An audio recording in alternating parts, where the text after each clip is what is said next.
Preview.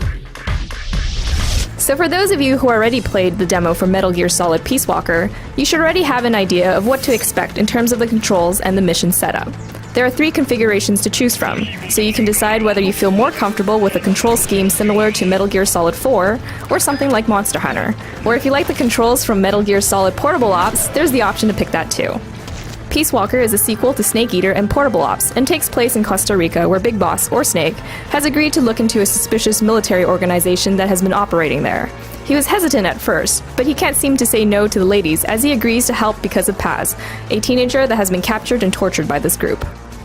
The story is told through comic book style cutscenes with some QuickTime events that will pop up periodically. Snake is running a mercenary group called Militaires Sans Frontières, or Soldiers Without Borders. While you take on missions to advance the main story, you'll also have to manage your mother base and assign recruits to different parts of the base.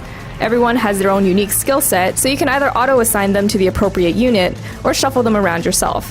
It's important to have enough members in the mess hall to keep the morale high. If your food percentage starts to dip, soldiers begin to underperform and may eventually defect. Research and development is also an important division to keep an eye on, because the more resources you put into it, the more design documents you'll get so you can start upgrading your weapons. This all costs money though, and eventually you'll unlock the option to send troops on outer ops missions, which allows you to pick a team and send them off to battle in the background, and they'll come back with money or even new recruits.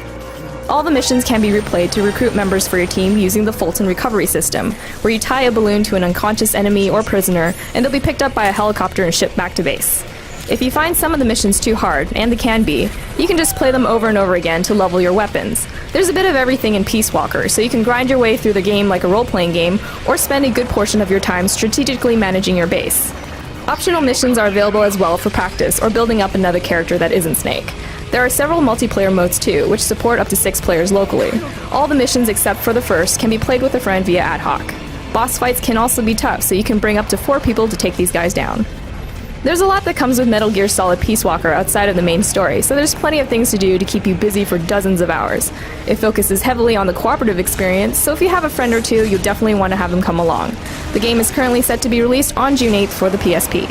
For more details on the game and its multiplayer and cooperative modes, be sure to read our full written preview at GameSpot.com.